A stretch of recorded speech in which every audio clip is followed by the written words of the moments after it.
Good morning to all of you.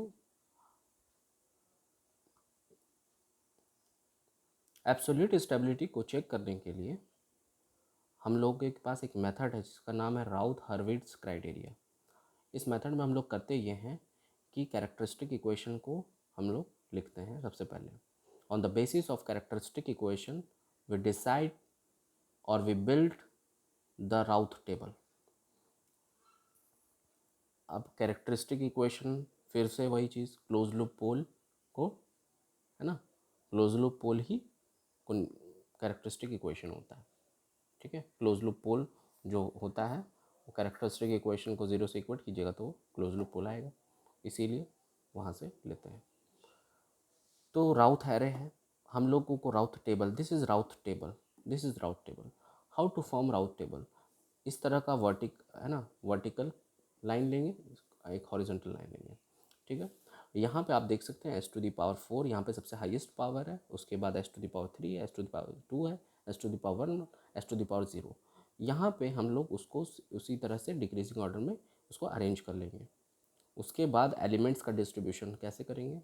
आप एक alternate करके एलिमेंट्स लेंगे, इसका कोएफिशिएंट, इसका coefficient and s to the power 0 का कोएफिशिएंट, अल्टरनेट, उसको यहाँ पे आप अरेंज कर देंगे। उसके बाद सेकंड रो में आप इसका एस टू द पावर 3 इसका कोएफिशिएंट एंड इसका कोएफिशिएंट, उसके आगे तो कोई है नहीं तो 0, यहाँ और क्योंकि 0 है तो 0। तो इस तरह से इन दोनों रो में हम लोग यहाँ से कोएफिशिएंट को ले करके यहाँ पे अरेंज कर देंगे and on the basis of these two rows we will calculate the elements of all these rows. ठीक है, अब बात यह है कि हमें ये दोनों रो के एलिमेंट्स पता है, बट हमें इस रो और इस रो के एलिमेंट्स नहीं पता है। उसे कैसे फाइंड आउट करेंगे उसका तरीक़ा यहाँ पे है।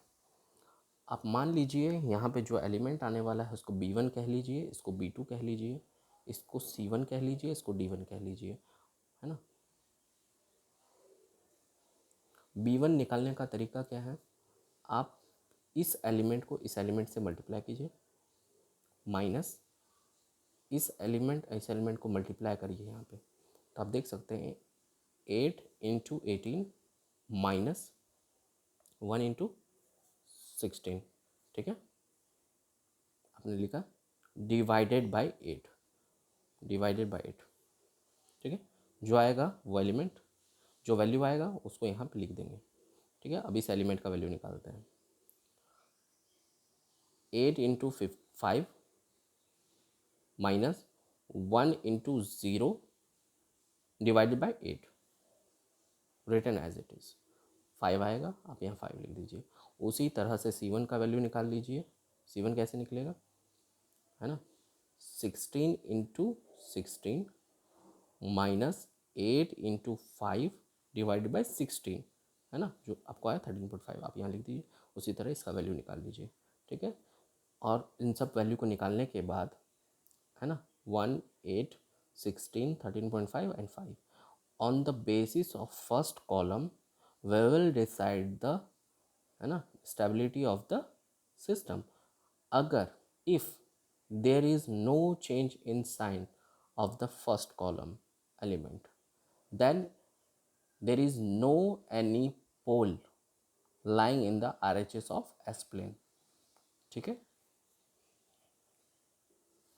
कहने का मतलब ये है कि फर्स्ट कॉलम में आप देख सकते हैं अगर साइन चेंज होता है, ठीक है, तो जितने नंबर ऑफ साइन चेंजेस होते हैं उतने नंबर ऑफ पोल जो होते हैं वो RHS में होते हैं। और हम लोगों ने देखा है या हम लोगों को पता है कि RHS में किसी भी फॉर्म में पोल है, चाहे वो रिपीटेड हो, सिंगल हो, कॉम्प्लेक्स हो, है ना, वो अनस्टेबल होता है, एब्सोल्युटली अनस्टेबल होता है। इसका मतलब फर्स्ट कॉलम में अगर आपको साइन चेंज होता है, चाहे वो 1 हो, 2 हो और उससे या ज़्यादा हो, तो वो अनस्टेबल सिस्टम रिप्रेजेंट करेगा। ठीक है, I am repeating again, if there is a sign change in the first column, है ना, number of sign changes represents number of RHS pole in S plane. Is that clear? Sign and magnitude of other elements of Routh array depends on the first column element of the Routh array. Therefore, we consider the sign changes of the first column only. आप देख सकते हैं 8 हर जगह 8 से divide हो रहा है, या यहाँ पे 16 से हो रहा है या 13.5। आप देख सकते हैं 8 हो, 16 हो या 13.5 हो, है ना, वो सब फर्स्ट कॉलम एलिमेंट है। ठीक है, that means first column element decide करता है साइन चेंज को। ठीक है, यहाँ पे वही लिखा हुआ है, इसीलिए है ना, मतलब कहने का ये मतलब है कि फर्स्ट कॉलम का एलिमेंट जो होता है वो डिसाइड करता है साइन का एलिमेंट को, इसीलिए उस फर्स्ट कॉलम के एलिमेंट का ही साइन चेंज हम लोग देखते हैं। The sign and magnitude of other elements of Routh array depends on the first column of element. First column का एलिमेंट पे ही डिपेंड करता है सारे एलिमेंट का साइन, इसीलिए हम लोग फर्स्ट कॉलम के एलिमेंट का ही साइन चेक करते हैं।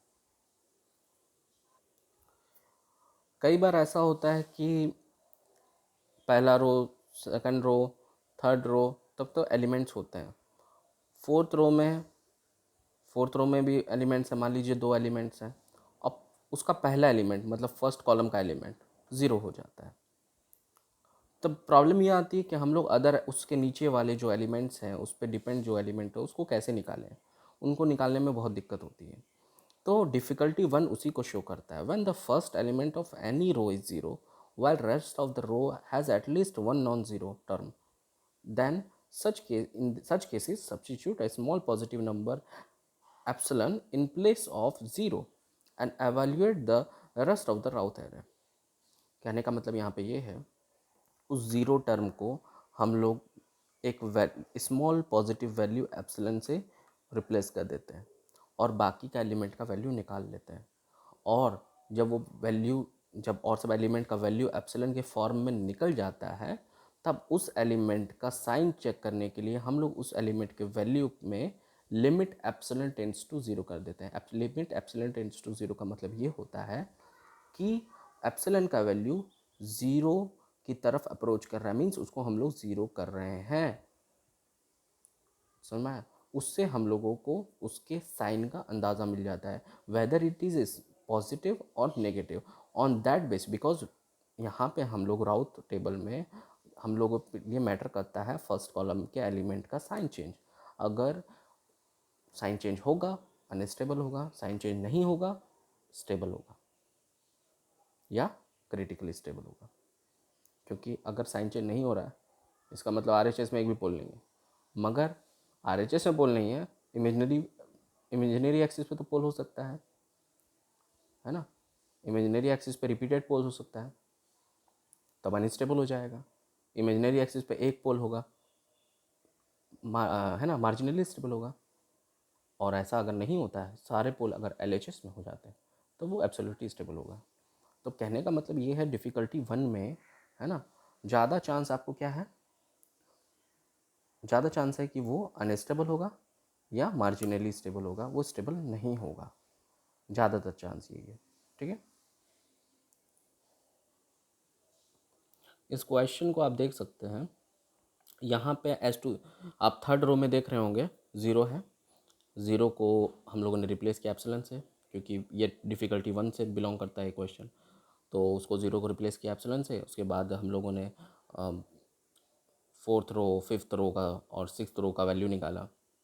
आप देख सकते हैं थर्ड रो का पहला एलिमेंट, फोर्थ रो का पहला एलिमेंट और फिफ्थ रो का पहला एलिमेंट तीनों डिपेंड कर रहा है एप्सिलन पे। ठीक है, अब तीनों डिपेंड कर रहा है एप्सिलन पे, तो तीनों का हम लोग साइन कैसे डिसाइड करेंगे, तो उनका साइन हम लोग डिसाइड करने के लिए उस एलिमेंट में को लेकर के उस पर लिमिट एप्सिलन टेंड्स टू 0 कर देंगे।